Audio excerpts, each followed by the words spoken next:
to read those stuff.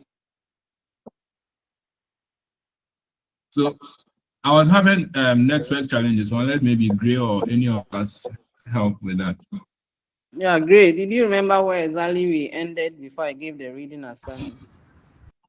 Yeah, madam. We ended at Unit 2, Section 4. That is, you discussed that of the peer group as an agent of socialization, the role of the peer group. Okay. So you were supposed to read the religious, the media, and the community.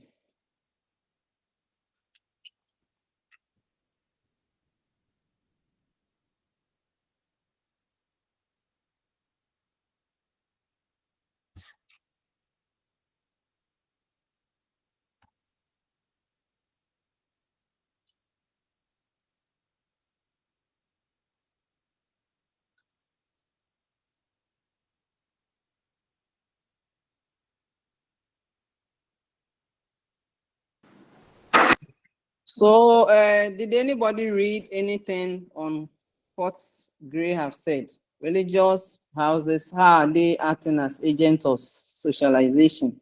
Media, mass media, and then the community. Can we share short ideas about this thing so that I can move on to the next unit? Yeah, am I seeing any hand? Did you read? Or you are so busy with other stuff, so you forgot the assignment? Yes.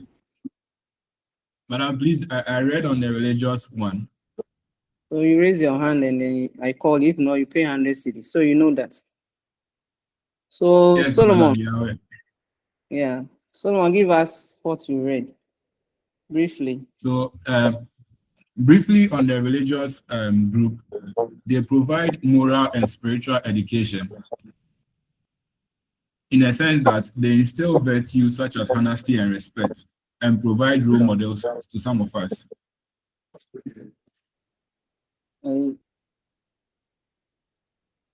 Okay, so in what ways are they able to do that? Did you read on that?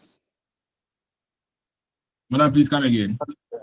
I say, how are they able to instill what you are telling us? So I think that one I didn't do it, but it's through talks and also counseling. Okay, so you said they do that through informal and formal teachings. So you can read it from the model. It's not difficult to understand. They also provide models for imitation, just as you have said. Any other social media, what did you find? Anybody who dealt with the mass media in the community?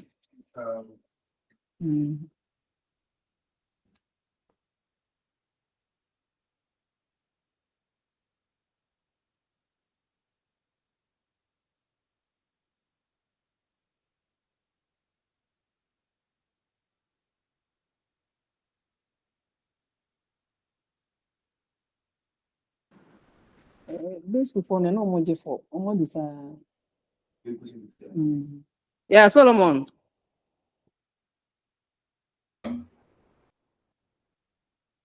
So we are also saying that the mass media transmit informations, values, and attitudes and behaviors to a large audience. They tend to indicate us or to inform us or sometimes to entertain us. But sometimes their information also affect us negatively if we are not properly guided. Yes, I like that limitation. Anytime you give, you can also give them. The fact that they are agent doesn't mean they are perfect. They may be shortfalls. And how do you call them? What is another name for the mass media? They are not human beings, so you call them the non-personal agents. Yes, Gray. Yeah, madam, I had wanted to give the other name for the mass media. And what is the name? The non-personal agent. Why are they non-personal? Why do you call them non-personal? Okay, so what I know is they don't actually interact with individuals directly. They work from the radio stations, the TVs, and then the electronic media. Are they not individuals doing it? Sure. They are, but only that we don't have physical interaction with them. Yes, madam. Sometimes you don't even know who is behind the audio or the video. So that's why we are saying they are non-personal. The last one is community. Any hand up?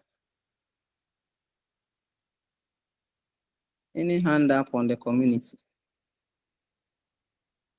Okay, so those who have not read, I think you must do so. When I give you comments, you do that. Yes, Solomon. Okay, so madam, with the community, they are in charge of transmitting culture, traditions, and values, and sometimes to social attitudes. And they do that through social interactions and youth groups, or let's say cultural activities.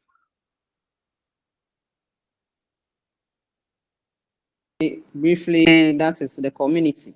And you also say that just like the mass media, they may also have their positive and then the negative attitude. Yes, sir. Yes, ma'am.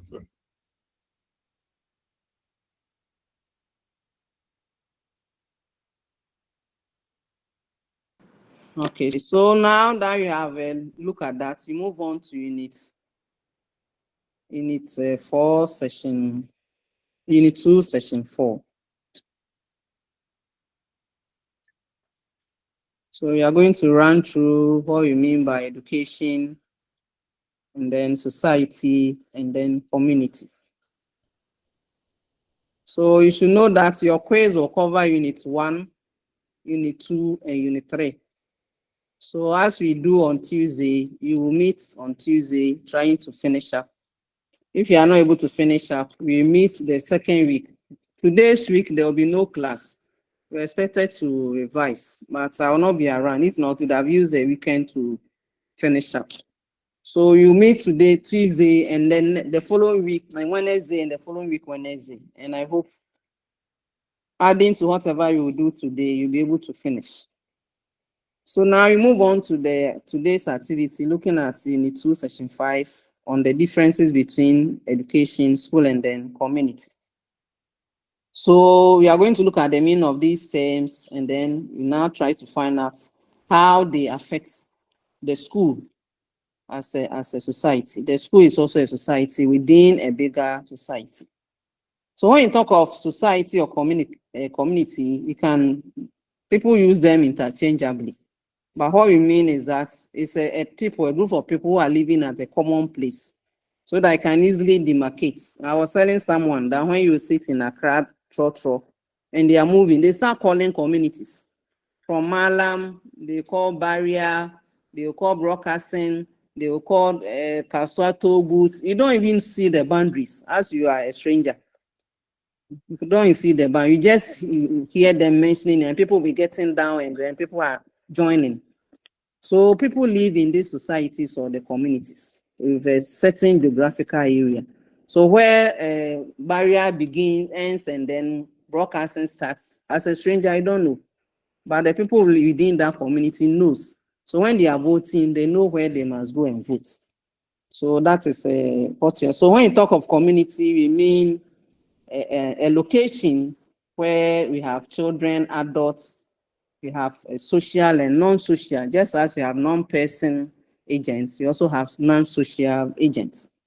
So any group of people who are living in that a definite area, you can also call them. If a definite population, you know their numbers, you can call them a society. So you now move on to define what society means. So when you talk of society, we are looking at a group of people who are living together to survive. Remember, you said the society can only survive when there's a level of homogeneity. A group of people who have same interests, they have same ideas, they have same way of doing things. If you lose it, you will not survive. Remember the story about the Tower of Babel. They were together, so they were able to think about reaching God through building a tower. But as soon as their language changed, the language was a common thing. As soon as God changed their language, they couldn't survive. So society is any group of people who are living together for the purpose of survival. So they are surviving because they have something in common. They have common interests, they have common purpose, and they have common activity. And a lot of societies can be put together to be called a community. So when you talk of communities, a group of societies that have common background, common values, and common identity. Said that in Ghana, we even call them constituency, and they vote for a similar MP. So you don't have people from Eastern region and people from Greater Accra region coming together to vote for one person. It's only we do that at the presidential level. All the rest, it is done at the constituency level. In this constituency are a group of societies that have been brought together because they share a lot of things together. So you can have community 11, and when you hire a taxi and say, I'm going to community 11, the person can drive you there. You hire a taxi, I'm going to Ahojo, they drive you there because it is in a certain geographical area. Sometimes so you can form communities through virtual, like we have done now. As we are here together, we are a small community of people trying to do IT, maths, or science. So now you see ourselves as a community. When you finish class, people ask, where is the platform? And you have our leader. You have Solomon, who is playing that role. So Solomon is a president of a virtual community. We don't know ourselves, but we see ourselves as one group. So education is interested. As educators or as lecturers or as the university, we are interested in you as an individual, in the society or the community. And some members of the community are called non-social members. They are non-social because they don't know some of the laws that binds the community.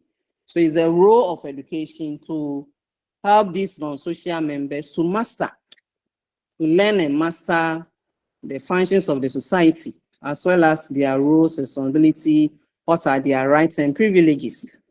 This morning, we were matriculated, and then the VC told us that we are matriculating you into the university so that you know your rights, your responsibilities, and then your privileges as well.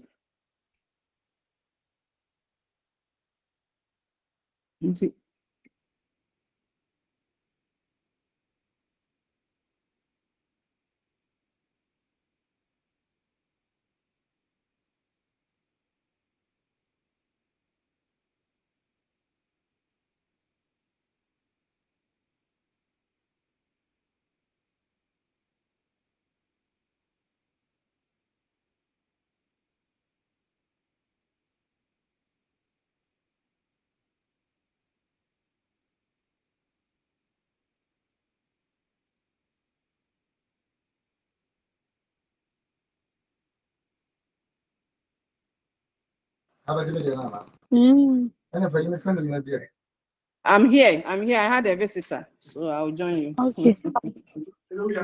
Martin. Yeah. What are the questions? Okay,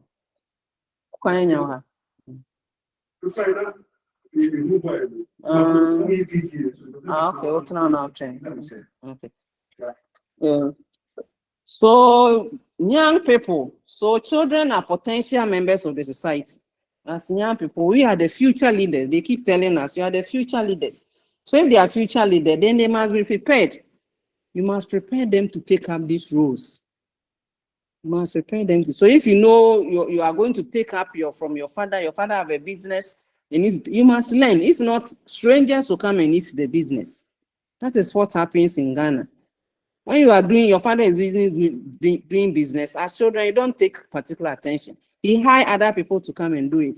And when your father is not around, you are not able to run it. And if you don't agree with the strangers, your business will collapse.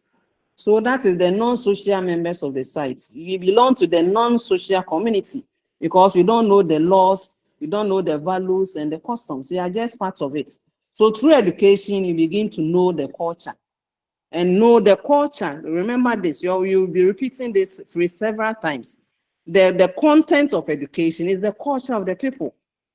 So when you are asking people to bring the food they eat, as food of Ghanaians, they will bring the food from their culture, no matter where they are. So if you are teaching in the north and you say that bring the food that you eat, the Akan people, they will bring the food they eat in the house. Even though they are in the north, they will bring something that belongs to their culture. They are dressing, they will bring something belongs to their culture. So culture of the people is the content of whatever you are teaching. So education can be explained as a nourishment of whatever the person needs to attain natural capacity. To attain natural capacity. How do we attain our natural capacity? We attain our natural capacity when you're able to do a lot of things on our own. You're able to do a lot of things on and said that at a point when you say you are going to school, your parents are okay. They don't follow you even to the station. You just pick your bag and say, man, see you in the evening, or that, see you in the, they agree. Because you are being nurtured, you are being trained, you are being brought up so that you can live as an acceptable member in the society, either traditionally or in a modern way. So that is the essence of education. So we move on to education and society. Please, if you don't understand, you raise your hand. If not, I assume you have understood. Now, education and society.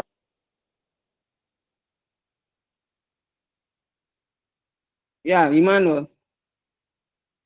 Yeah, madam. Please, I want to ask that, is it only education that shape the people to know their culture? It's not education. You have already read. You mute yourself when you ask the questions. You have already read that there are several agents of socialization. There are several agents of society, not only the school. Even when you give homework, the parents should be able to support the student to do it. So it's a good question that you have asked. Now we are looking at modern society. Modern society. How can your parent tell you how to move from here to Accra? Okay. It's a modern society that supports us to be able to fit well into the society. So when you look at the last sentence, it said the individuals in the traditional and modern ways so that they can become acceptable. So you know the school is also part of the modern way, and the home can also be part. And they have also emphasized that the culture of the people is the content of education. So where do you pick the culture from? You pick it from the homes. You pick it from the society. Okay. Are you okay? Yes, please. So you move on to education and society. Please mute yourself. Education and society. So you are saying that the responsibility of training individuals in society, and your question is being answered, is vested in the parents at home and teachers in the school. These are the two people. That's why you have PA. You have PA up to the secondary level. It's the university that you don't have PAs. Up to the secondary school level, we have, even at the university, we still have some form of PAs. Where parents who pay fees to get there, without parents paying fees, universities will be empty. If all parents in Ghana decide not to take their children to the university, the universities will collapse. So parents still play a role. So children who are the beneficiaries of this education acquire certain skills and then knowledge so that they can live successfully in the society. So education is becoming important every day. Why? Because the society is becoming complex. The modern society is becoming complex. And students are expected to have some desirable behavior. Joining online. Your parents never joined online for school. Joining WhatsApp messages. They didn't have those experiences. So the modern society requires that we have a lot of skills so that we can develop socially desirable behavior. So in this way, the constant changes in society is making the old media, such as the school, the church, and then other people, even the home, they are losing their function. So when you mention the school, it doesn't mean the home and other people are not doing it. But the changes that are coming make the school more important area to be able to help people to develop and then fit into modern societies. So the school now prepares us for modern society, for life in the modern society. So you end by saying that the school is an intermediate stage between us and then the larger society. Whatever work that you want to do in future, your parents cannot teach you in the house. The ICT and the maths and science, they can't teach you. So now it's the school that you must go. If not, then you have to learn how to do some trade. Even that, if you want to be a tailor, your parents cannot teach you. So you must go to apprentice. So a lot of things that our parents cannot teach us when you want to live in the modern society. So the school and the home, the two of them also help to transmit our culture. So in the Ghanaian society, the real feeling. Hello? Yeah, afternoon.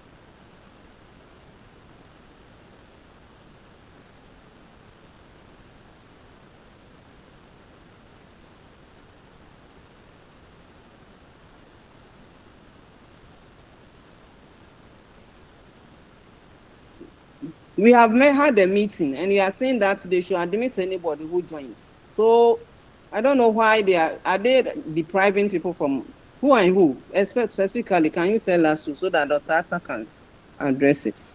But I'm also teaching online. I'm teaching online and I don't deny students. So I don't know who is denying students.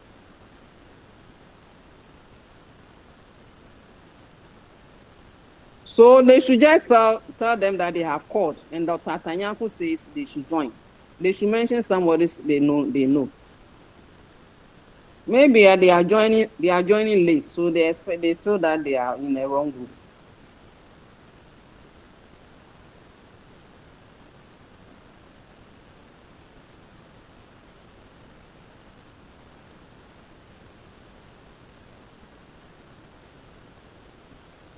Okay, so sorry for the break. So we are saying that in the Ghanaian society, we still keep on mentioning that thing. We said the heritage, the home and the school are to help in the transmission of the culture of the people, because the content of education, because the culture is the content of education, the modern society. Even though things are changing, the way of life of Ghanaians have not changed so much. We like going to church on Sunday. That's what some people miss when they go out. They say you like going to church on Sundays, and then the Muslims will be at the mosque on Fridays, and everybody dresses in the white, nice dress, like we keep our nice dresses for Sunday worships. It's a culture. And some people who leave Ghana, they so envy those days. That's if it's Sunday in Ghana, I would have dressed nicely and then I'll be in church. If it's a Christmas day, if your parents don't have money at all, it is not on the Christmas day, you by all means get your new dress. All these are culture. So in Ghanaian schools, we have something we call the refilling. The refilling enforces everybody into some micro society. You look at the micro society, where you have some rights and then you have some duties, and you also learn good manners. So good manners like tolerance, like cooperation, like selfishness, like brotherhood. I was telling someone that sometimes when you enter a school, the first person who meets you at the gate, your first classmate who meets you at the gate becomes your friend. And sometimes you hold this friendship up to the old age. I still have my classmates that we studied long ago. They call on me.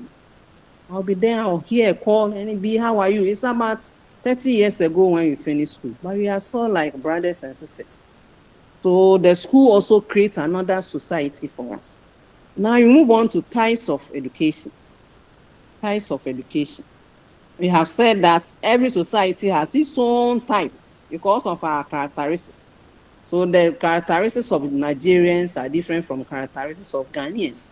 So you don't expect that you have similar education ideas. But sociologists have divided us into two big ways. So you have the simple society and you have the complex society. So you are going to look at what is a simple society and what is a complex society.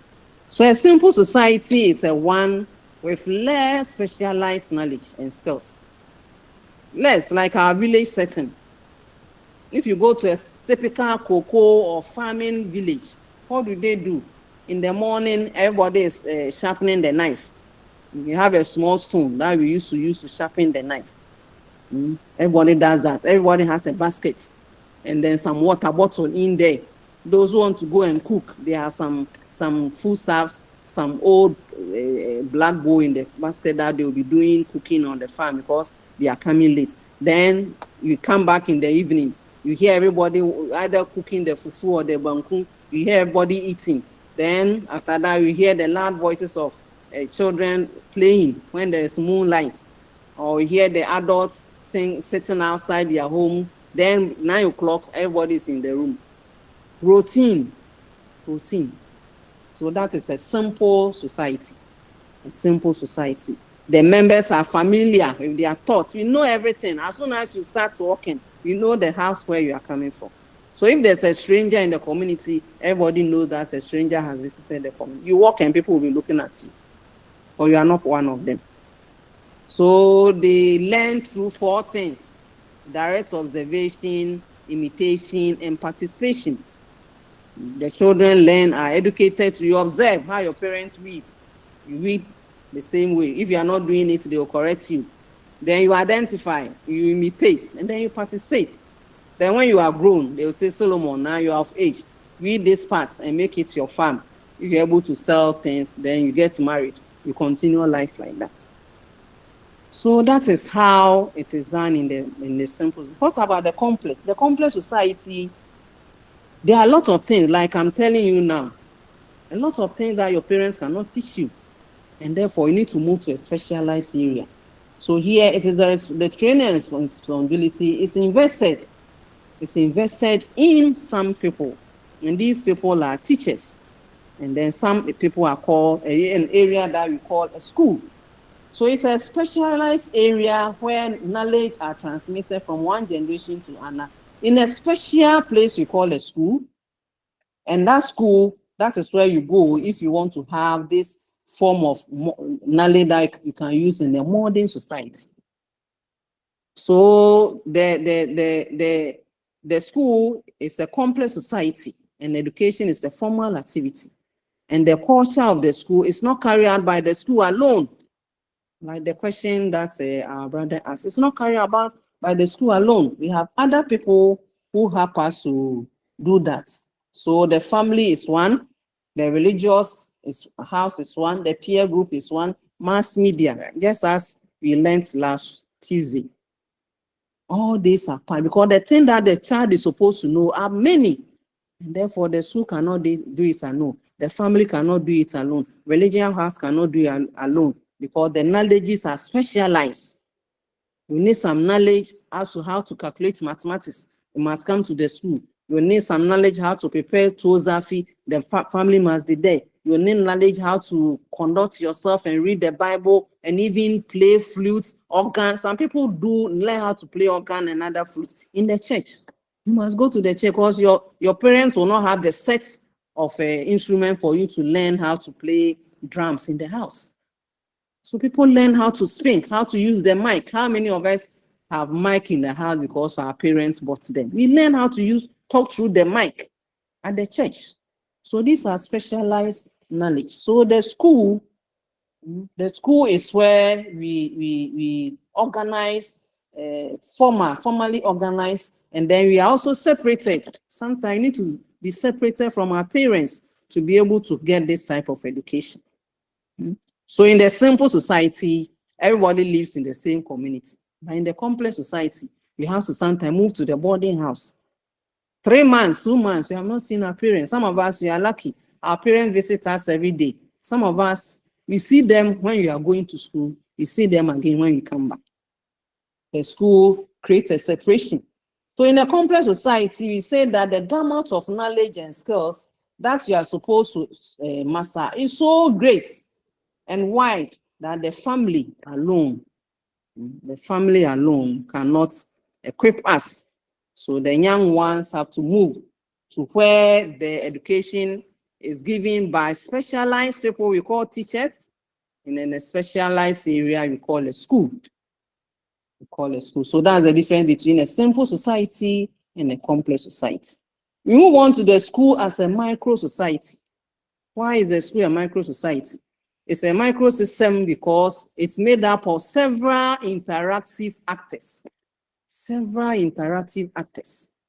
So the school has a structure, and that structure is made up of specific functions and specific structure. There are things that we do in the school. So sociologists are saying that the school is a micro society. It's made up of several people. So the young ones in the school, the class 1 people, they see the class 5 people, class 6 people as their senior brothers, adults. The classes and the GHS people, they see the class 1 people as their younger siblings. They don't know them anywhere. But when you see that you are in the same school and another class 1 child is crossing a gutter and cannot cross, you hold their hands. Do you know them anywhere? You don't. But the school is also a society on its own. So we have different roles that you perform. And these roles are interlinked. And what we are saying that the strength of this interrelationship and then this interaction determines whether the school will survive or the school will fail. So if the school, the teachers and the students are not doing things in common, there's no homogeneity, the school will not survive. The school will collapse. So that is why we're saying that the school is a society. So the school is a place where the teachers and the learners, they meet for the purpose of receiving instruction based on a structured curriculum. What I'm teaching now, if I'm using something else, you complain. When you go and TB is not teaching what is in the curriculum, how will you write our exams?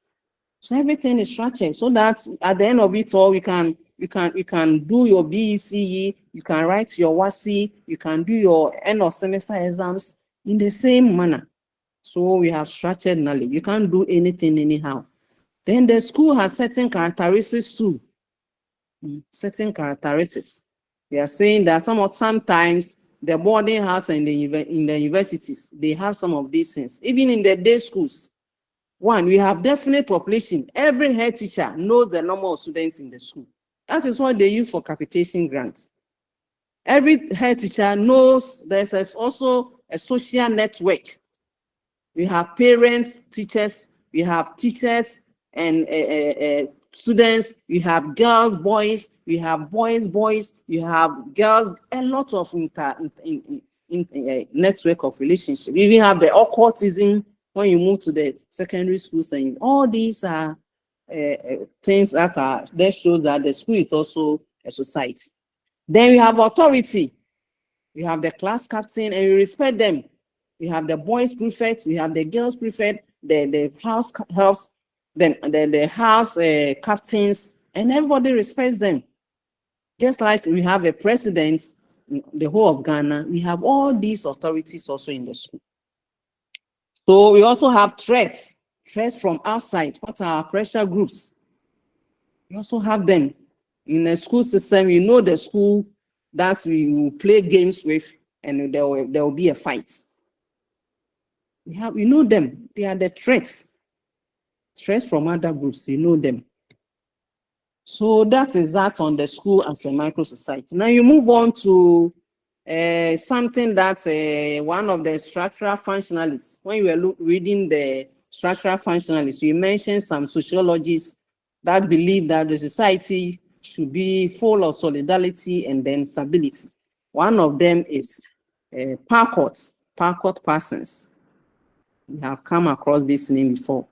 Parkot Parsons brought about something we call the agile paradigm. He's saying that before a society can be called a society, the society must possess 4 things.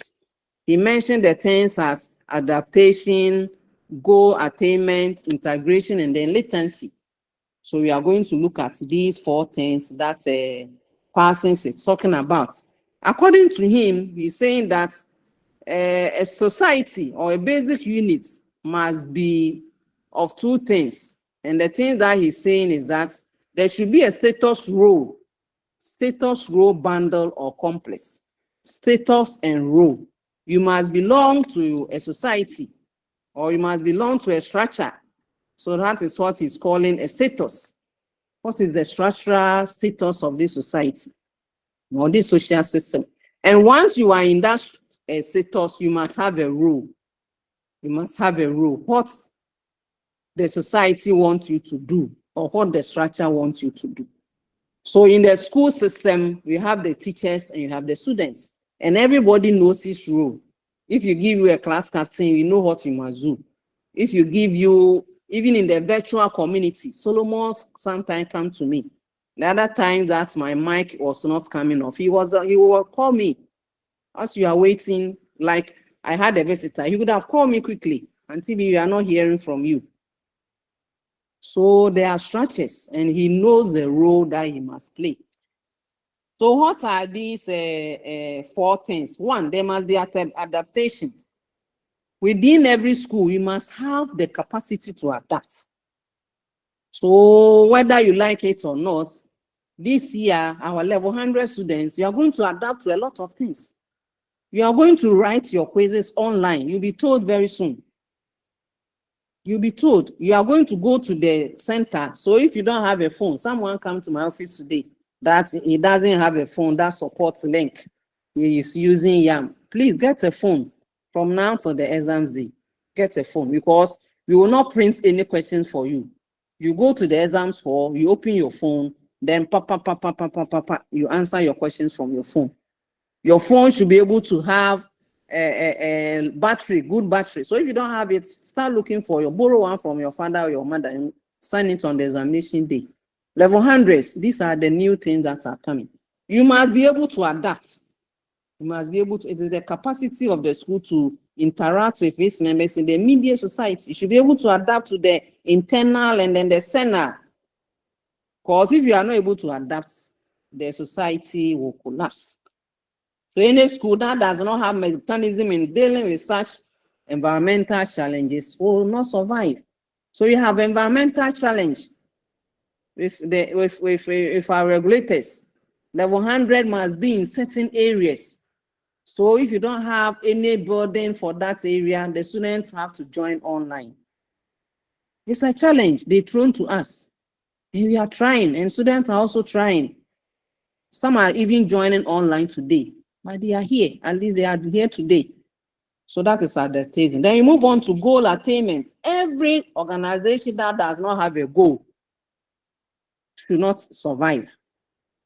So University of Cape Coast, you have a goal. We are saying that you want to position ourselves strongly with word acclaim, so that wherever you go and you put your certificate on the table, nobody will ask you a question. Or they know you, we are the #1 in Ghana, we are the #1 in West Africa, we are the #3 #1s, and one in so 111. This year we call ourselves 111. So if you are from a university of 111, then it means the university has a goal. So you should have a goal. So it must be noted that this goal must be set out properly, so that, and the goal must also you must have a goal for every school, and then competent leader. Competent leadership is also very important, who must see to it that these goals are achieved. And the goals must also be shared with all the members of the society. And then they should also have the necessary resources. You cannot say that I want to be a politician, I want to be a doctor. And you are saying from your mouth, like we do when we are young, what do you want to be in future? I want to be a doctor. Meanwhile, you don't like science and maths. So how can you be a doctor when you can't, you like, me, I don't like maths, I don't like science. And then you ask, where do you want to be? I want to be a doctor. It means you don't have any goal, because your activities, you don't have any plan to achieve that goal. Then you have integration, harmonization. All the people in the community must harmonize. They must do things in common. Homogeneity. So there should be consistency even in our language. I always give that example. As soon as we lose language, if you are not able to understand each other, the society cannot survive. So it is a means of bringing all of us together, so that no part is neglected. So no student or no group should be neglected while we are developing the activities of the school. So these days, schools are being told that the physically challenged, they should have ramps. So when you come to the new buildings in UCC, we have ramps where you can use a wheelchair. Can use a wheelchair up to the 4th level. Even if it's 10 levels, there should be ramps. So all modern schools, they are building what we call the ramps. So you have a staircase and you have the ramp where people can just use wheelchair so that you can get to the top. Then you have latency. Latency is the last one of the agile. It's saying that you should have patterned way of life. Pattern way of life.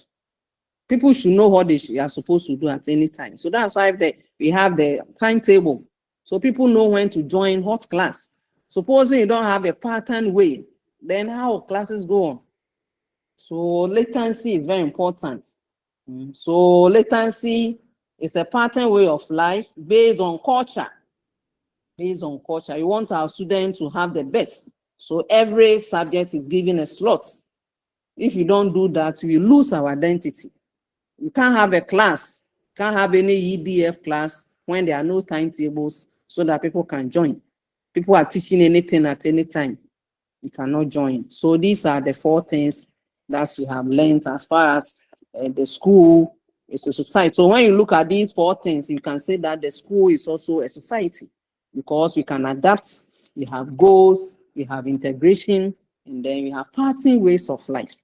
We have our uniforms, we have the way we dress, we even have our national anthem. We have a motto.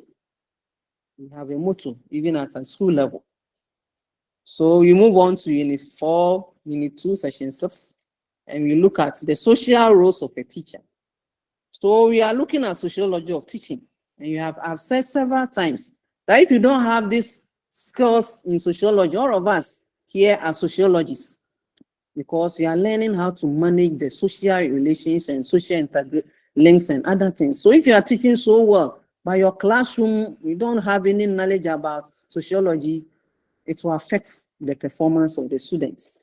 That is why we are looking at the roles of a teacher in the social environment. So the social role is a pattern of behavior that are expected of people who fill certain position in the society. So if you are a teacher, what are your roles? If you're a parent, what are your roles? If you're a student, what are your roles? That's why you are calling the social role. Once you say you're a teacher, there are certain roles you must perform. You must perform. So as a teacher, we have several roles that are connected to the community, the school, and the peoples. Sometimes one of your children will fall sick. You can't close your eyes. You must organize your student to go and visit. Sometimes one of your students may even die. That day, the whole school will have to close up and go to the funeral. Are you part of the family? No. That is a social role. So teachers, you start from community. As a community, role in your community, you must be participants in the community affairs. You are educated enough.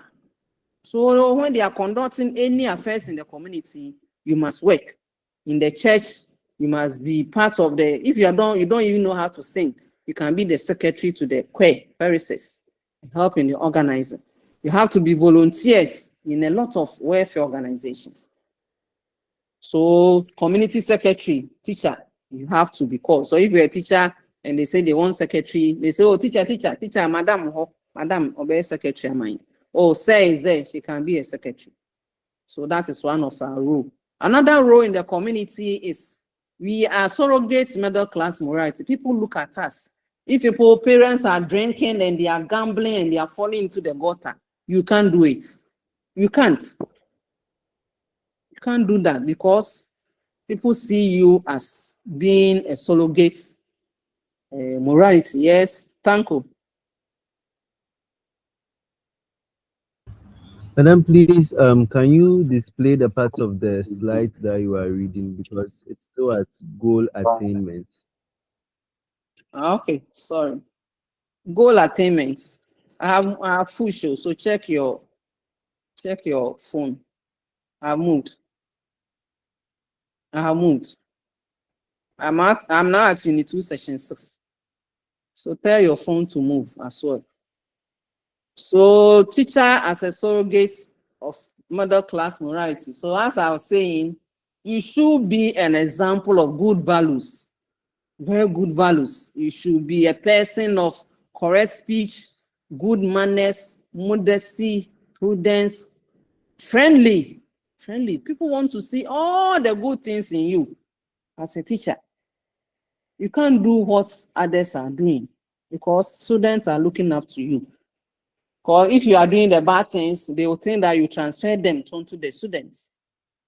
Then as a teacher, you must also be a person of culture, refined taste. Teacher, you should know how to dress well. The nice coats, the nice cap and slits must come from you. You must not dress like any other person. If they are drinking alcohol, you must be sophisticated in your outlook. If you are drinking alcohol, you can't go and drink appetition. You must drink proper wine. If not, stop drinking. So you must be sophisticated in your outlook. You must be a pioneer of knowledge and a seeker of truth. So should the student or teachers must work for the continuum improvement of the society. And you cannot improve society when you have not improved yourself. Then teacher too can also be have a role. So you have looked at 3 roles in the community. You are participant in community affairs, and then you are also a surrogate, 2 roles. You are also a surrogate middle class level morality. When you come to the school, 1, your role in the school system, you can be a head teacher, you can be a classroom teacher, you can be an advisor to your colleagues. At one point, you will be a follower. At one point, you are a leader. You are the sports captain. You are the ICT coordinator. You are then at a point, you are an innovator. You are innovating ideas for the school to grow. So these are your roles in the school. You are an employee. But in addition to that, you have other social roles. You cannot say that I was employed to come and teach English. When I come, I won't greet anybody. I won't greet anybody. Nobody should have anything to do with me. You can't do that. During break time, you have conversation with others. It's a social role. Then to your teachers, you're a professional teacher. So you play a lot of things, a role in the life of your students. You serve as a father or a role model, and then you look for signs of trouble. You should set the tone of your classroom. Is your classroom warm enough? So the teacher who will stand at the gates and be dancing with his students, people think that is good. So they put it on social media. He's dancing with the children as they get to the classroom. And people think it's a warm way of welcoming the students, making the students feel the classroom is a good place to be. The teacher should also be disciplinarian. You don't have a teacher who is so laissez-faire, doesn't care. Your classroom will break down. So you should be able to make your children pay attention. You should be able to quell rebellion. People who are students who are not listening, find a way. We are not saying that always beat them. Find a way of dealing with discipline. You should be able to teach effectively. Because if you're a bad teacher, you have a bad class. A teacher who is not able to explain his content, you start talking and the students are laughing because they know you don't know anything. So read and prepare before you go to your class. As a teacher, you should be a judge. People will come to you with their cases.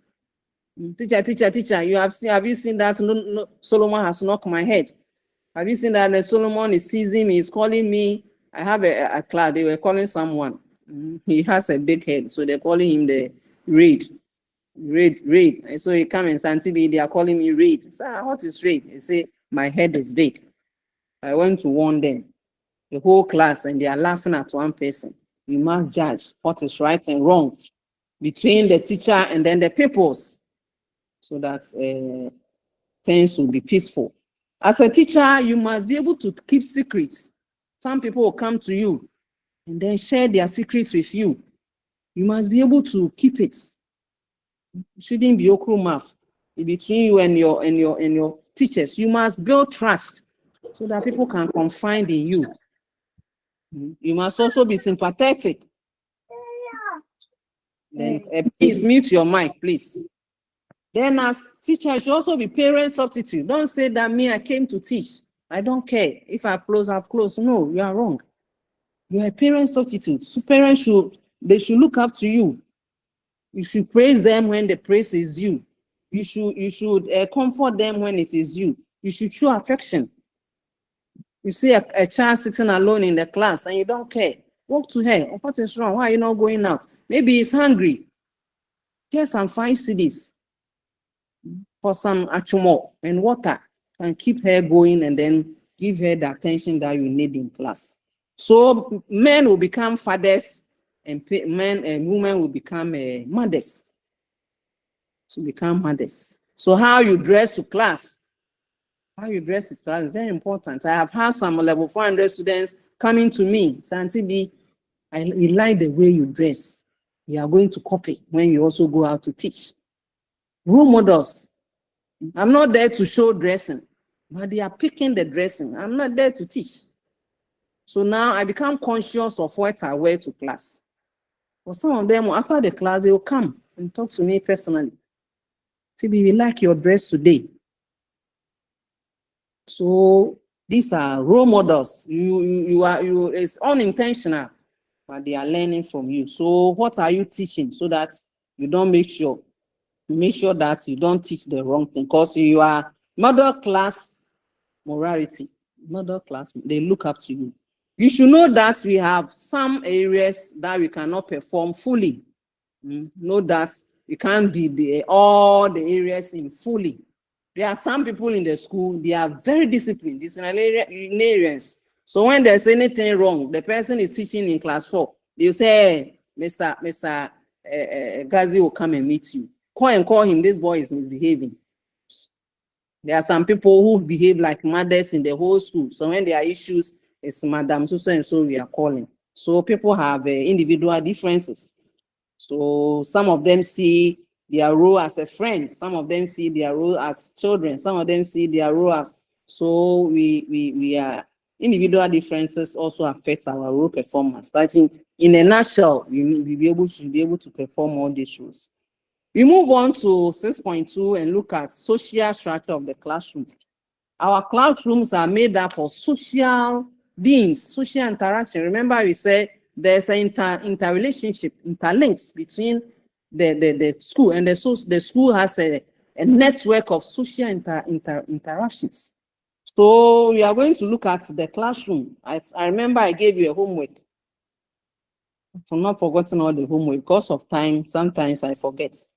We are saying that within the formal school, we have issues of informal. We have situations where we do non-formal and then informal activities. So the classroom is a formal group that is known to the authority. Class 1, we know them. Class 2, we know them. But within class 1, class 2, up to classes, we have informal groups that are formed within the class. And as a teacher, you must verify these social system in your classroom brought about because of differences in our social background, in our socioeconomic background, the way the houses that these children are coming from. Students, the way they can insult. You don't beat that student, but you rather find out where he's coming from. Because the parents have the mouth that can insult, they can insult you. And so that you can even forget your name. So as a teacher, you must be concerned objectively, not subjectively, concerned objectively about what you think about your children in the class.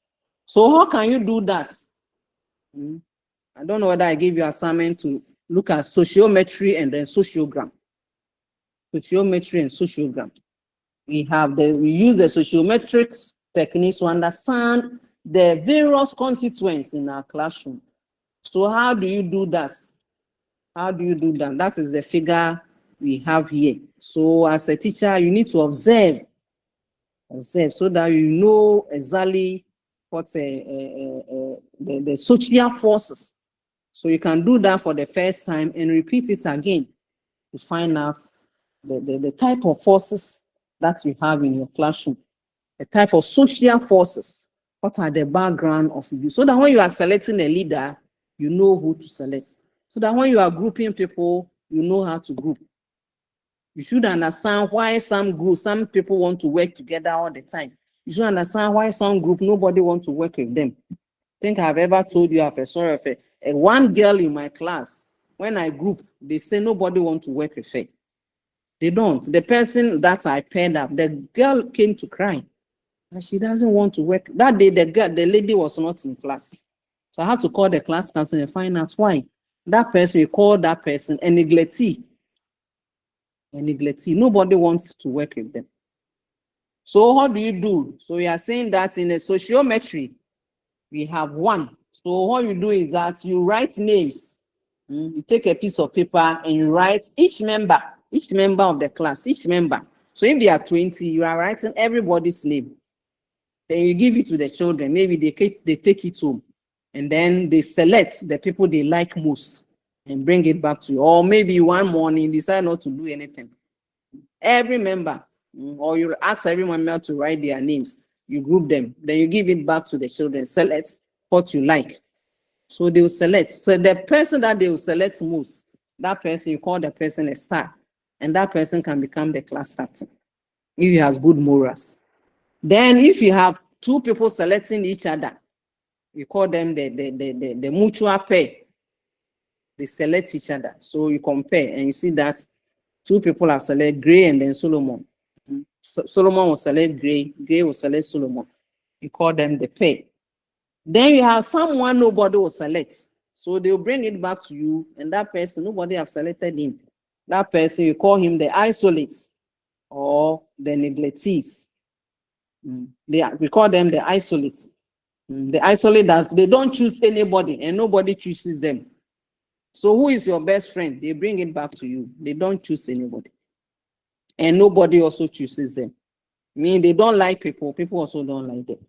Then you have the neglectee. The neglectee, they choose people, but people don't choose them. To them, they have friends, but nobody seems to have them, like them. So all these are done. When you study this, you are using the sociometry or sociometric techniques. So as a teacher, you can use the stars and the co-stars as team leaders or group leaders or class captain. So not until you have done this, whoever you are selecting, you are not selecting it based on scientific method. So when someone asks you, why did you choose the class captain, you cannot say anything. You can't say. But when you do this, the students will not know. But the result that you will derive from this. So when you have done, then you try to figure out how many people who had the highest selection. So that person who has the next highest selection, they are the stars and the co-stars. Because a lot of students like them. A lot of students have respect for them. Now we are saying that one problem with sociograms is to do the isolates. Those who don't choose anybody and nobody chooses them. They are the isolates. So to place a child in an existing group may make this child withdraw further. They don't like them. He doesn't like anybody and nobody likes him. So you need to be careful where you place this child. And when you put all of them, a lot of isolates together too, they may also not be acceptable to each other. They are all quiet. You go to the group and nobody is talking. Hey, so the work I've given to you, have you done it? Then all say, no, madam. Why? And nobody will give you any answer. They don't like each other. So side people, you don't have to put them together. So you have to be careful. And if you don't take care too, they also feel rejected. They don't like each other, but they feel nobody likes them. And then it can create some psychological problem to those individuals. Now you also have to look at cliques and gangs. People always want to sit together. The triads and then the dyads. Always they want to choose each other. There are some people too, they always want to be in three people. They are attracted to each other. You need to find out. Because sometimes they will form gangs. Anytime you want them to do something, one is sitting at the left, one is sitting at, but the three of them will come together whenever you want them to do something. So you need to identify them and then use certain techniques, time out, planned, ignoring, and then other teaching strategies to control when you have cliques And when you see that, if they are working together, well, fine. But when you see that they are using the click to disrupt classes, then you have to find a way of controlling them. Instead of asking them to form, you form the groups yourselves so that you know who you are picking. You can also check. You can also use absence of their of people to check. If we are two of us, I know when Solomon will come to school and why Solomon didn't come to school. So if Solomon is not in school, it is great that I'm going to call and find out why Solomon is absent. Then we can move on to why you must study sociology. We have said that we are all educational sociologists. Why are we to study them? We are going to have about 1, 2, 3, 4, 5, 6 reasons. The last reason is that you have to understand that education is a social function. It must be functional. Education is a social function and it must be functional. It has a social function which must be functional. And therefore, the school must meet all the dreams and aspirations of the school, of the society. So as a teacher, you must know this. You must know the function, the social function of the school. He said the consequences of education. We're going to look at the social function very soon. So now what else must you do? Why must you learn? It enhances your ability to appreciate. The educational system of any country must reflect the philosophy of the country.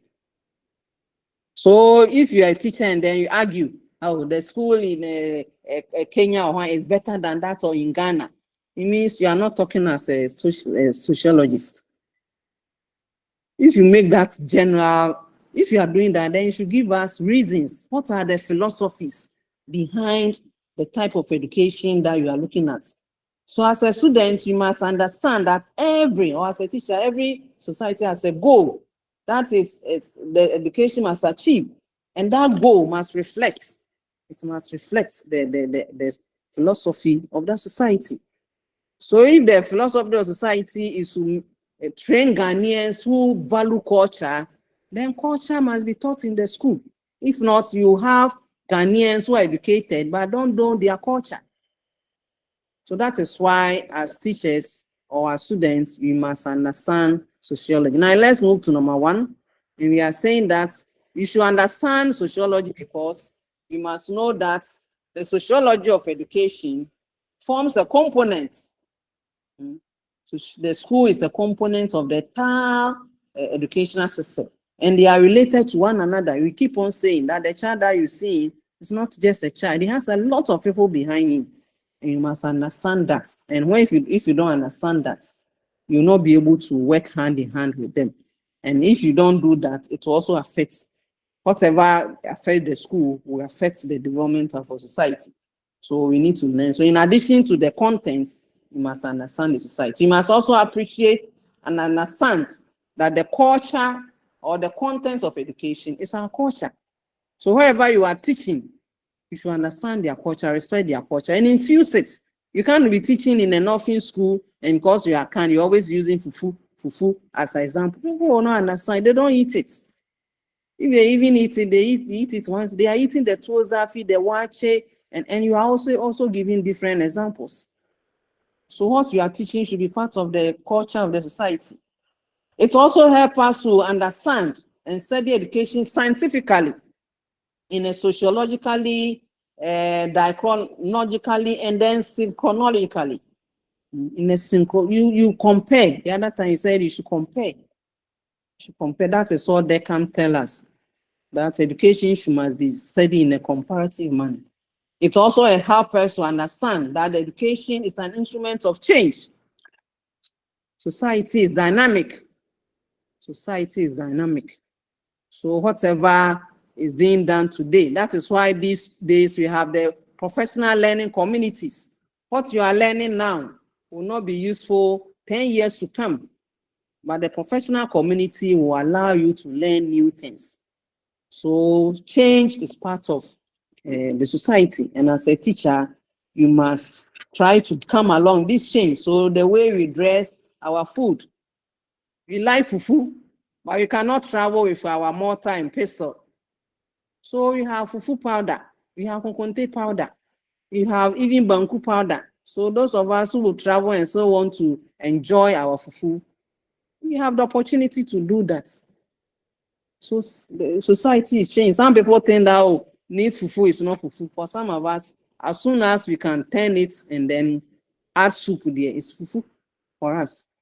But when you travel outside and you miss fufu, that is when you know the importance of meat fufu. So that is that on Unit 1, Session 6, Unit 2, Session 6. So we move on to Unit 3, Session 1. I hope you can see it. Unit 3, Session 1. And we are going to look at the functions of education. The functions of education are several, but you look at the social function, cultural function, political function, economic function, and then selection function. Then you look at education, change, and then social change and mobility. So just as you have seen here, you start with the social function of education. What is the social function of education? And we are saying that we have several functions. We have several functions of education. You have social or socialization, you have culture, you have selection, economic, political, innovation, technology, just as you are here now. It's through education that you are here now. Those who have never been educated, they can't join online. They can't even raise their hand and mute their mic. All the instructions I'm giving. Said that Solomon owes me like 200 Ghana cedis because he keeps on muting himself. You don't care now. School is global. Wherever you are, you can join. You can be in your room and still be in school. So we have taken away the straight face-to-face. We are going global and virtual. So all these are forms of education. So we are going to look at function. What is a function? We are saying that when you say a function is consequence or action. That is whatever you do it so that you expect something from it. So it's not a waste of time. Whatever you are doing, when you say you are performing a function, you are doing it and you're expecting something. So when I'm performing marriage as a function, you're expecting that two people will come. One in the kente, one in there, they will bring other things, and then you say something things, and then they will dance and go away. You are performing a function. So what is the social function of education? We are saying that the social function of education is the consequence of education on society. Consequence of education on a society. So when you go to economic function, you say that is the consequence of education on economics. When you say political function, is the consequence of education on politics. So note that definition. So what education is supposed to do for the society is what we are calling social function. So we can look at social function. It's also based on our term socialization. We have mentioned socialization several times. And you have even said that another name for education is socialization. Socialization. Helping people to fit in the society. Help people to move from being a biological being to a social being.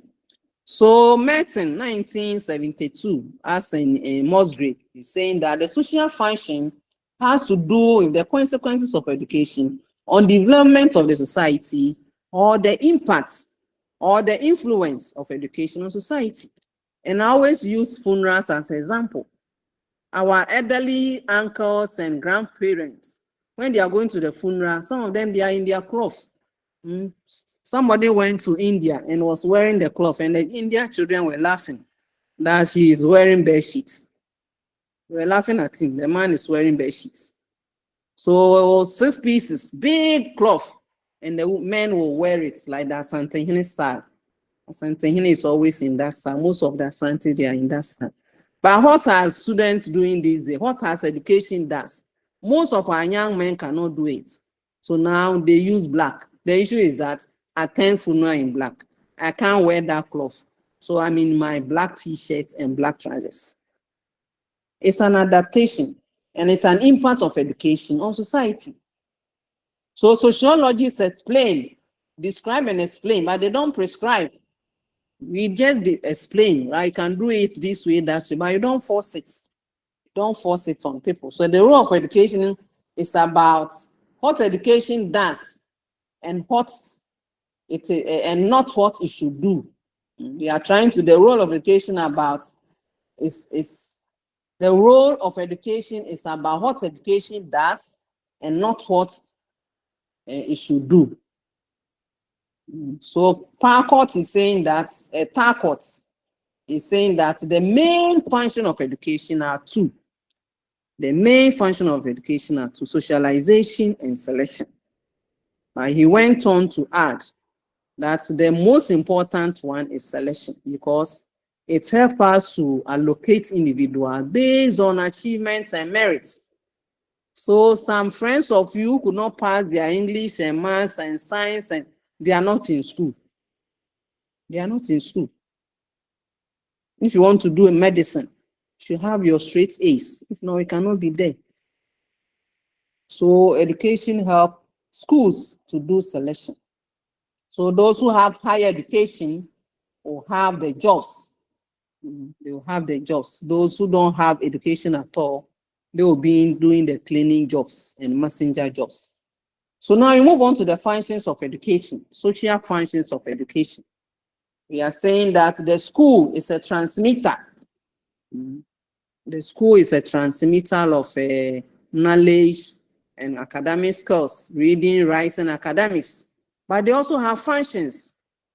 They have other functions, and these functions are two. We are going to look at the latent function and then the manifest functions. What are the latent or the manifest functions? The manifest functions are what we expect the school to do. So as you go to school, we anticipate that the school will teach you. The school will teach you how to read and write. The school will teach you how to get knowledge of a lot of things. The obvious purpose of the school. So you send your child to the school, they come home and you ask them, what did you learn today? Sometimes we are happy when our 3-year children come from school and they are singing their rhymes. Rain, rain, go away. We are happy. Or when they start speaking good English, we are happy. Because that is the manifest function of the school. That's what the schools are supposed to do. So, for example, when parents send their children to school, they expect that they learn new information, things that are not learned in the school. They expect that you do that. But you're also saying that the school must go beyond just sitting and learning to also look at socialization and then transmission of culture. You see how culture is very important in all that we are doing. And socialization is also important. If the people just learn, but they are not able to relate, they are not respectful, they are not honest, they are not able to share ideas, then what is the importance of the schooling? So if you are schooling, you should also school and be able to socialize. So that is a manifest. Then you move on to the latent. The latent ones are things that are not anticipated, they are not learned, they are not planned, they are not recognized. They are not part of the things why you should be in school, but they also happen. There are people who are not even aware.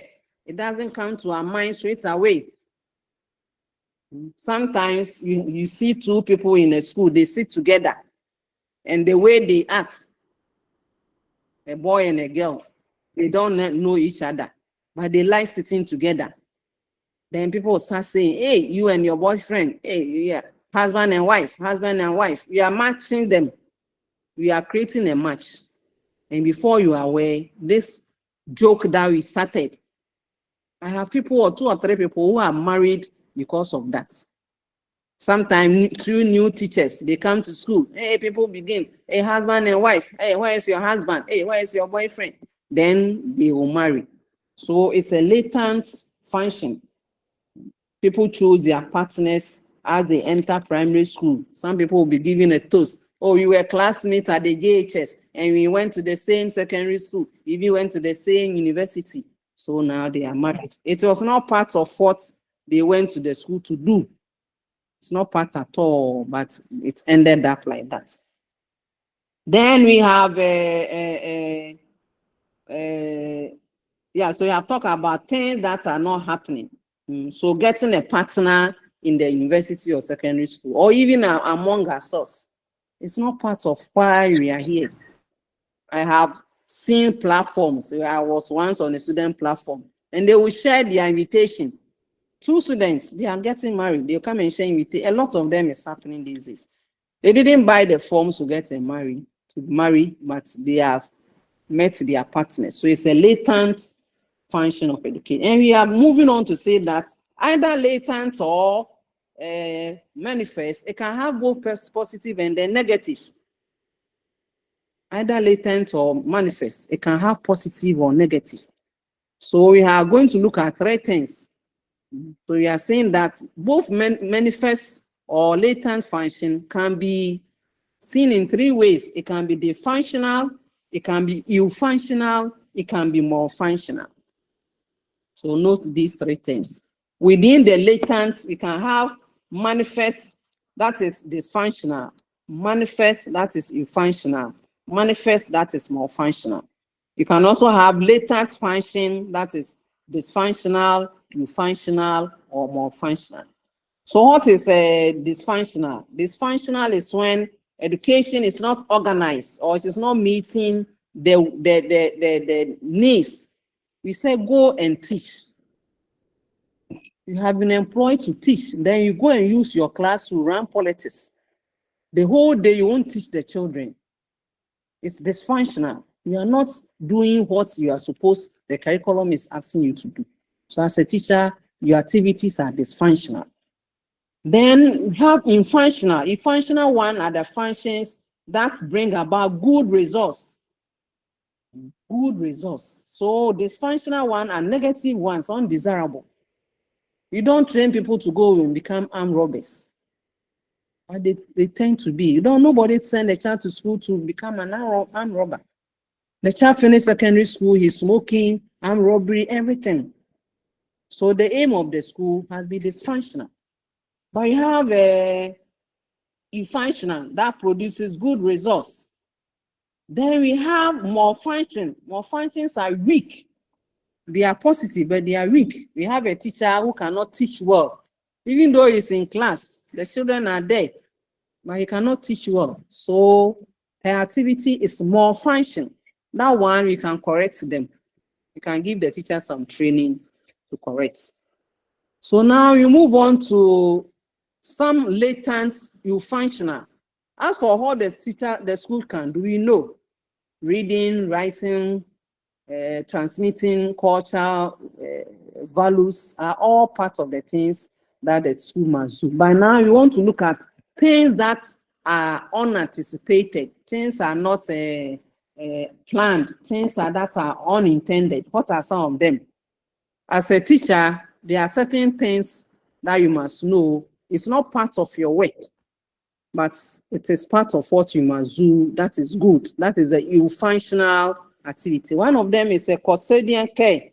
The school takes care of the children. As soon as you bring your child to the school, you can go to work. In some private schools, they ask that you bring along this card, health insurance card. So when your child gets hurt, they will take you into the hospital before they call you. So the school perform that activity. The school is also a gatekeeping device. You know how long you are schooling. From DHS, you finish, they say, no, go to secondary school. You go to secondary school, you finish, no, come to university.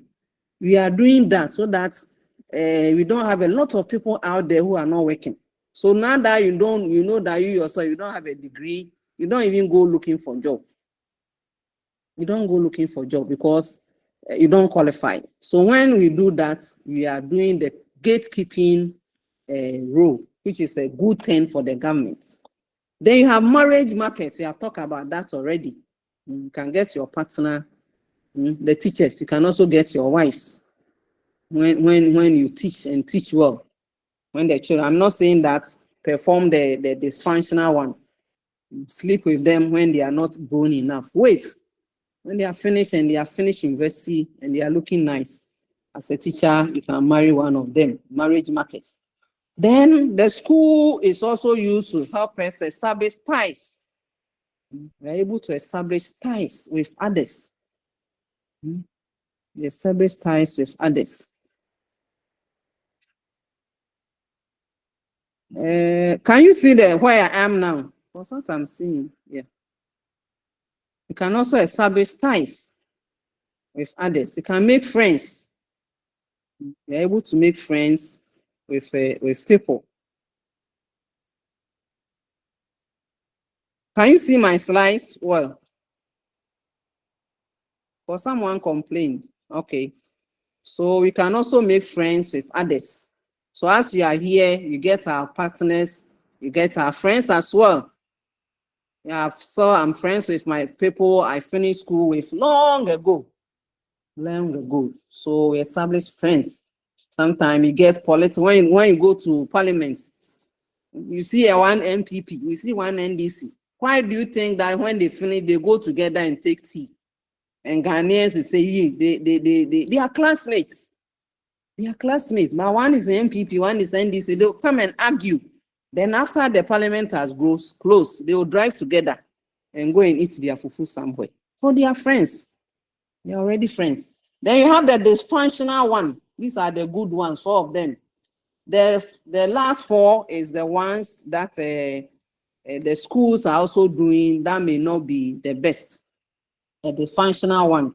So one of them is when we create ethnic groups. As a teacher, you are supposed to go and teach, and you'll be saying things about the other tribes.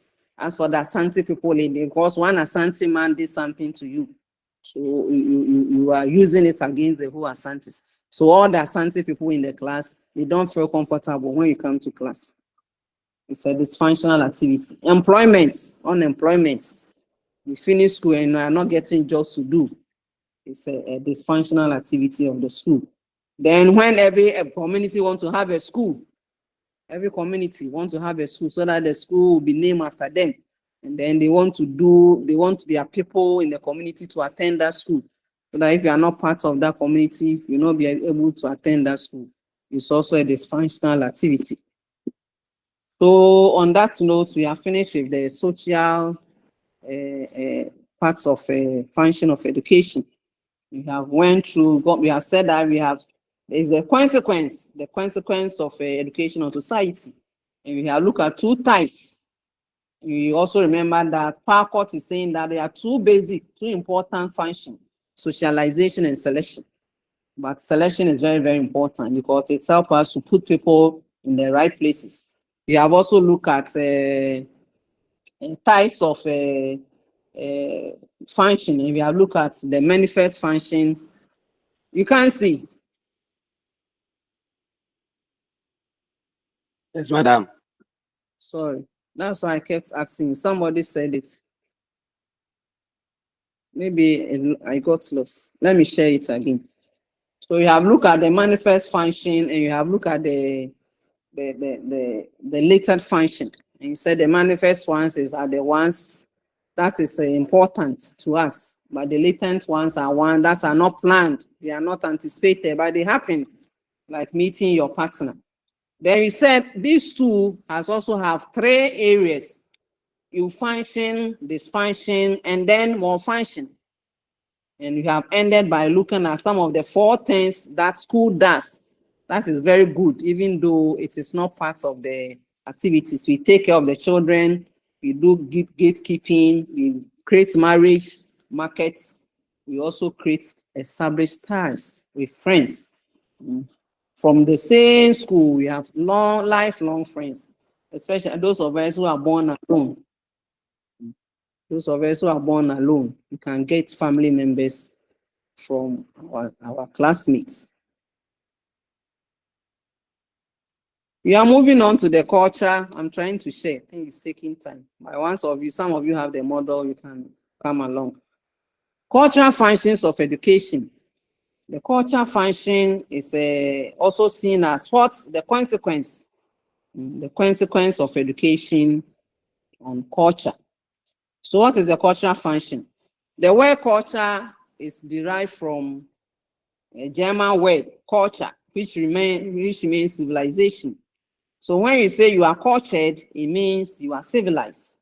It means you have taste for good things. You have taste for good things. And can you see it now? Is it showing now?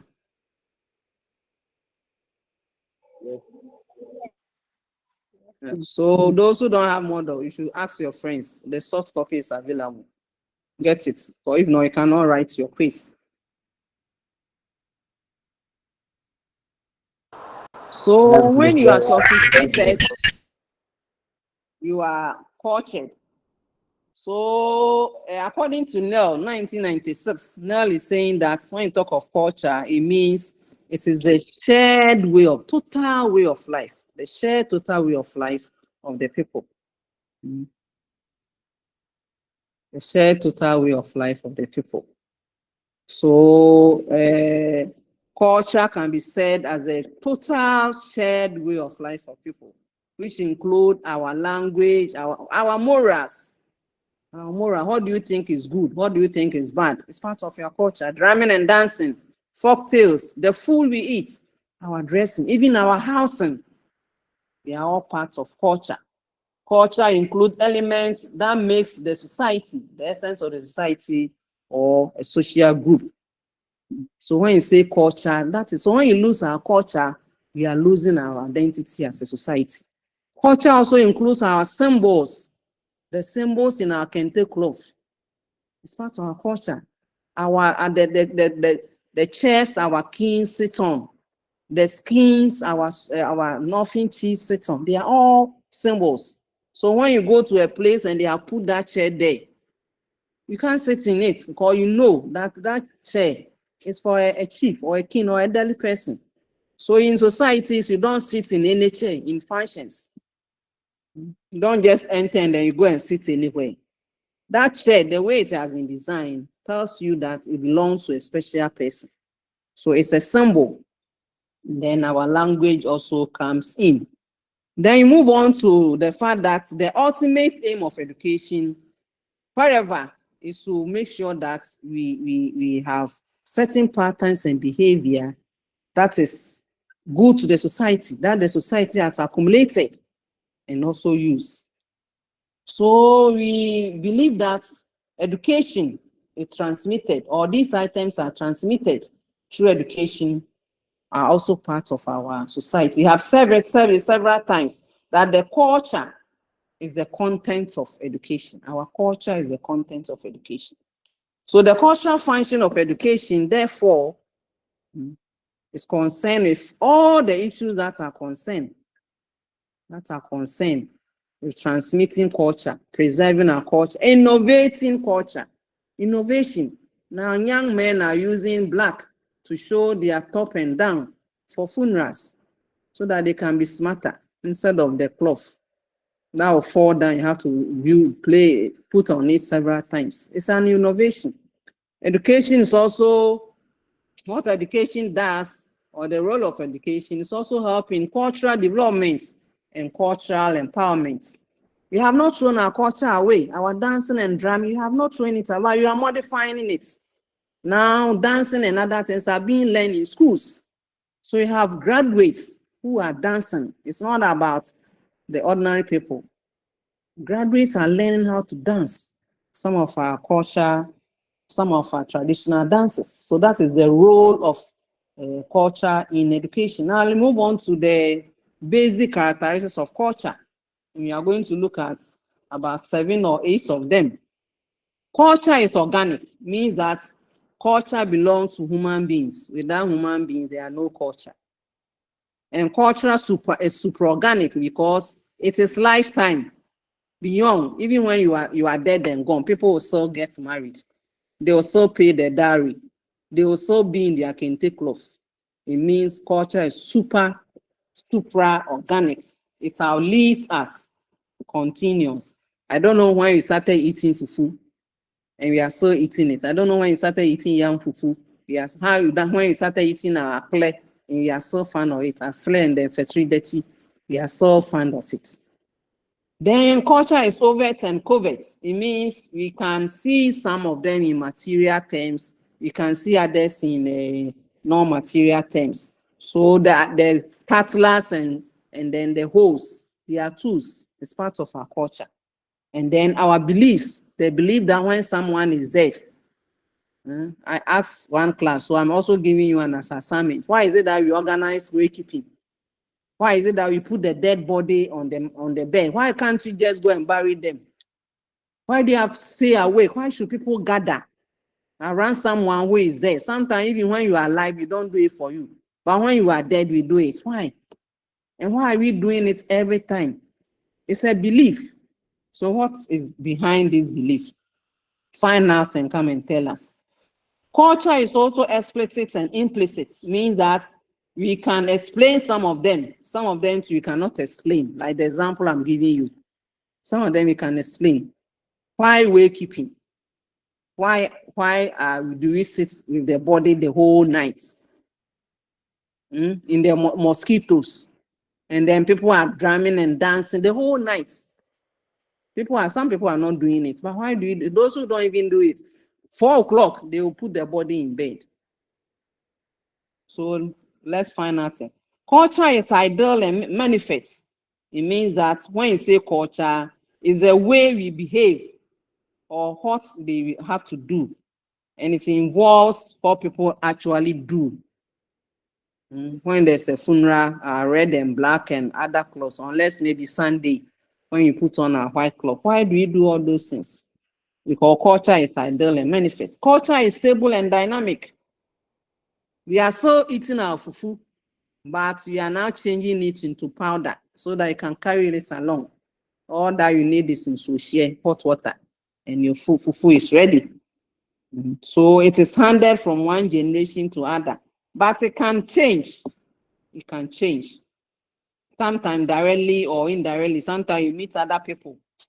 Why does this need fufu come? Because people were traveling and they still want to enjoy fufu. People did fufu machine, but you can't carry fufu machine in your plane. But you can carry kokonte powder. You can carry fufu powder. So when a lot of Ghanaians were traveling outside and they still wanted to enjoy abenkwai and fufu, they buy it abenkwai, they buy it fufu, they buy groundnut paste and they carry it along. Dawa, we began to turn it into powder. So wherever I am, the white people can smell my dawa. So it's a dynamic. Culture is shared and learned. It's a public property. You cannot say that you are can, so fufu belong to you. No. Others can also eat your fufu. People can learn. They are saying that you should know that not all shared things among people might be cultural. There are certain biological attributes that people share. There are certain biological attributes that we share. That one is different. Maybe you are fair. I'm also fair. It's biological because our parents were fair. So when you see that a lot of like white people, you cannot go to white man's line and say, I want to become white because I want to learn your culture. It's not possible. But we can learn the jollof rice and other things they eat over there. So culture is also symbolic. It's also symbolic. We have look at symbols. Symbolism thought is a human ability to give a thing or an event a meaning. So when you are passing, then you see a lot of people in black and the canopies. Nobody will tell you. It will come to your mind that there's someone dead. If you are passing, you see a lot of white people in white dresses, and there are balloons and there are decorations. It comes to you. Either there's a naming ceremony, there's a wedding ceremony, or someone has finished work and so it's a happy occasion. So you can give meaning and then you can also grasp and appreciate. So symbols are also central components of culture. So that is in other words, sometimes even use gestures. Use objects, you use gestures to explain certain things. Someone can wave the hand and it means a lot to you. Someone can squeeze the face, it means a lot to you. There are certain sounds that you hear and you run away because it's conveying certain message to you. So that is that on characteristics of culture. So culture is organic and then superorganic. Culture is overt and covert. Culture is explicit and implicit. Culture is ideal and manifest. It is stable and dynamic. It is shared and learned. And culture is symbolic. Now you move on to the next which is values, norms, mores, and folkways. Values, norms, mores, and folkways. What are values? Values are all the desirables and undesirable, appropriate and inappropriate, beautiful and not beautiful, good and bad, things that are not true or that are true. So when you say values, it doesn't mean they are good only. Some of them are not true. Some of them are not true. So they influence our attitude. So whatever values, someone has unmuted himself. Please mute yourself. Values are inferred from our norms. Whatever values we are looking at, it is something that we have transferred from our norms. So we move on to norms. What's our norms? Our norms are rules which prescribe what we should do and how we should behave. What we should do and how we should behave. Those are our norms. And we have three types of norms. We have folkways, mores, and laws. Folkways, mores, and laws. And we are saying that our social norms can be divided into two, which are mores and folkways. But we also should remember that the norms have negative sanctions. If you break any of these norms, sometimes you are sanctioned. And the severity of the sanction will depend on your norm. Sometimes it is a norm that as a girl, you shouldn't get pregnant. You shouldn't get pregnant before your puberty rights. It is wrong. So when people get pregnant before their puberty rights, they are, what name do you give to that word? They are made to leave the society. They are made to leave the society. So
Hello.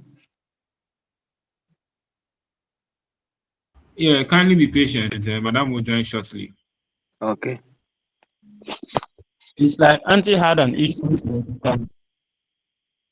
Okay. Yes.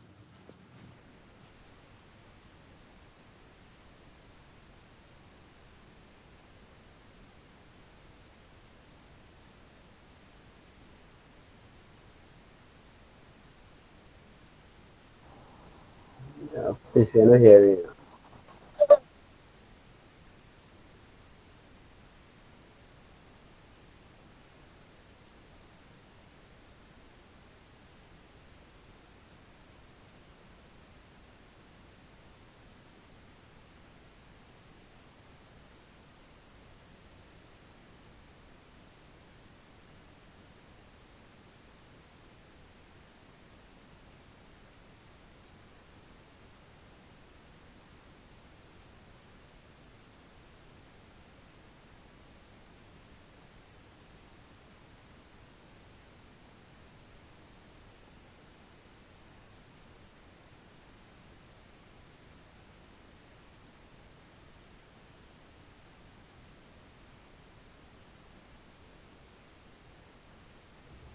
Great, please, can you kindly call her, please?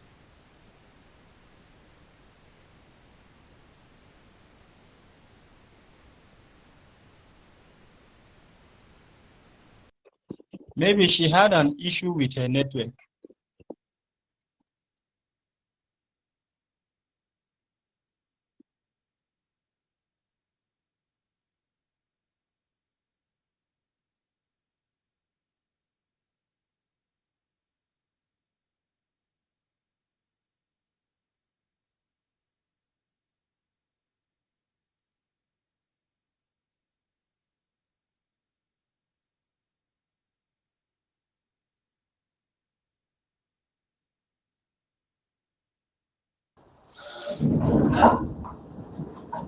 Okay, since she's not in,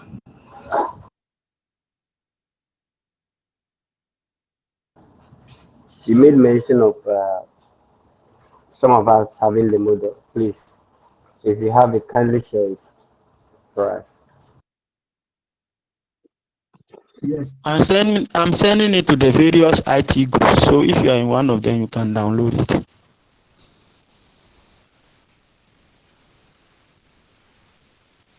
Please, you are sending it to which group, please?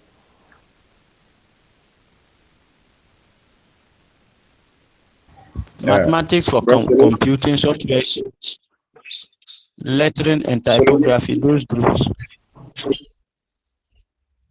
Okay, okay, yeah, okay. Solomon. Yes, sir. Yeah, I called her, but she couldn't answer. Yeah, I also tried. Yeah, I think she might be having Let's issue with wait. her. Yes, let's wait for a while. All right. Please, I am getting the link for the group for you people. The model, okay. The model 2 is also on its way, is uploading. Okay, okay. Thanks. We are waiting.